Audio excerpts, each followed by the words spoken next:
Spoiler alert: this blog is published after Game of Thrones airs on HBO in the US on Sunday night and on Foxtel in Australia on Monday. Do not read unless you have watched Season 7, Episode 6, which airs in the UK on Sky Atlantic on Monday at 2 AM and 9 PM, and is repeated in Australia on Showcase on Monday at 7:30 PM Australian Eastern Standard Time. Death is the enemy, the first enemy and the last. We still need to fight him, that's all I know. Game of Thrones has always been a show at war with itself. On one hand, this is a series that not only loves a showy set piece but that has consistently been able to deliver them. On the other, it is also a drama about deception, manipulation and quiet trades that happen in dark corridors. The main problem David Benioff and DB Weiss have had with this truncated season is maintaining the balance between these two strands even as both the final battle with the Night's King's forces and the end of the Great Game draw closer. This penultimate episode suggests that, for now at least, spectacle has the upper hand, and with that comes a host of problems. For while the standoff with the Night's King's forces, Dany's ride to the rescue and the dragging of Viserion from the icy deep were fun to watch, who would NT gasp at the possibility of a zombie ice dragon, the script was almost unbearably clunky. Thus, in the frozen north, the Westerosi equivalent of the Magnificent Seven traded quips, exchanged swear words and swung their dicks around.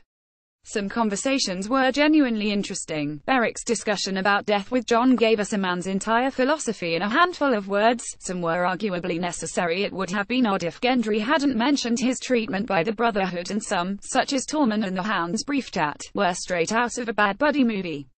Where once this show gave us interesting pairings whose discussions surprised us, now it seems more keen on big bangs and in-jokes. Even the big bangs felt contrived. Alfred Hitchcock famously coined the idea of the icebox scene, that moment when you're raiding the fridge at 2 AM and you suddenly stop and think, wait, why did that happen here? The entire central mission is one big icebox scene. Fun to watch, yes, but then Game of Thrones, even at its most bombastic, always is. Is it entertaining to watch the Hound throw a snowball at an ice zombie? Of course. Did Benjen riding to Jon's rescue with his thurible of fire make me cheer? Absolutely.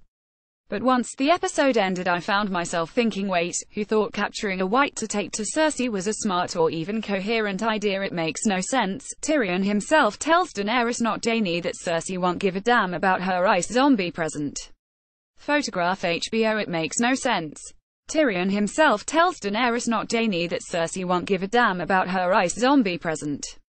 Sure, there's a lot of waffle about how you need to see the undead to truly understand, but where every other big penultimate battle has risen organically out of the series events, this felt like a contrivance created solely so everyone could converge on King's Landing next week for what looks increasingly like it'll be the mother of all cliffhangers. The world doesn't just let girls decide what they are going to be. Meanwhile, Sansa and Arya were having a Mexican standoff of their own at Winterfell. I know not everyone has been happy with how the Stark sisters reunion has played out, but this was the one part of the episode one thought really worked. For this is increasingly a show about the complexity of sibling relationships. Thus, as Sansa possibly plots to kill Arya and vice versa, Theon scrabbles to save the sister he failed, and Tyrion prepares for his own reckoning with a sister who hates him and the brother caught in between. In Game of Thrones, family reunions never play out how you might think. Family reunions never play out how you might think. Are Sansa and Arya really plotting to kill each other? Photograph HBO. Besides, both Sansa and Arya are traumatized. Sansa performs the duties of the Lady of Winterfell, clinging to her home as a place of safety, while Arya, for all her murderous skill, is still that little girl caught in a crowd as her father is executed. It would be easy to write the Stark sisters a warm reunion in which the pack sticks together, but these are two girls who parted on poor terms and have since had terrible experiences, and their scenes rightly reflected that. As Arya said, one is driven by fear and the other by anger. Could they still come together? I would rule it out despite the creepy moment with a dagger, not least because I find it hard to believe that Sansa trusts or believes Littlefinger. It seems more likely that sending Brienne away is part of her own game plan. The question remains, how much of that plan does Arya actually know? We are going to destroy the Night King and his army, and we'll do it together. You have my word. The most inevitable moment came with Jon and Daenerys making cow eyes at each other after he overcame in his pride and agreed to kneel, and she threw aside her prejudice and agreed the Night's King exists. Some will huff about this obvious romance between fire and ice, but I'd argue that Jon and Daenerys getting together makes sense. Both have savior complexes, both are incurable sentimentalists who agonize over whether or not they're doing the right thing. Plus Daenerys loves heroic men of action however much she doth protest otherwise, while Jon loves being a heroic man of action however much he doth protest otherwise. Admittedly she'll have to adjust to his brooding and he might need to convince her not to set fire to everyone she disagrees with, but otherwise, they're just a young, glamorous, closely related couple falling in love in a dark and dangerous world. I'm sure they'll all be fine. Additional note: surely Beric should NT have made it back home. Photograph HBO as Tyrion a particularly good hand. The plans aren't stacking up. The speech between Jorah and Jon about Longclaw was nicely done, as were Jorah and Thoros battle reminiscences. I was surprised by how few of the Seven Samurai died. Personally, I felt Tormund's time should have come and was shocked Beric made it back home. Poor old Gendry. Now that Help's completed 2 legs of the Westerosi Marathon Triathlon, should we expect some sadist to make him swim the length of the Blackwater? I'm glad Brienne took the time to confirm that Pod is now a competent swordsman. Daenerys has now mentioned so often that she can't have children, I'm beginning to fear a subplot where Jon's resurrected sperm are somehow magical enough to impregnate her. Violence: Count 1 attack from an ice bear resulting in the burning of the bear and the sad death of Thoros of Myr, the drunkard's drunkard.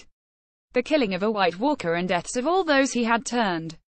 Several Whites burned, stabbed and slaughtered in an epic battle that had surprisingly few casualties for the away side. The saving of Jon Snow by his fire-wielding uncle. The death of Viserion and his subsequent terrifying resurrection as an ice dragon zombie. Fire meets ice indeed. Nudity: Count 1 topless Jon Snow, all the better for a lonely dragon queen in mourning to admire. Random Brit of the Week with no new characters this week. Let's raise a hip flask instead to Paul Kaye, who made the most of his brief time as Thoros of Myr. May the Lord of Light guide you, my friend. So what did you think? Excellent adventure, a crazy contrivance? Will Sansa and Arya forget the pack stands together, or is Littlefinger facing a shock of his own? And how unimpressed do you think Cersei will be when everyone rocks up to King's Landing with a twitching ice zombie in tow? As ever, all speculation and no spoilers welcome below.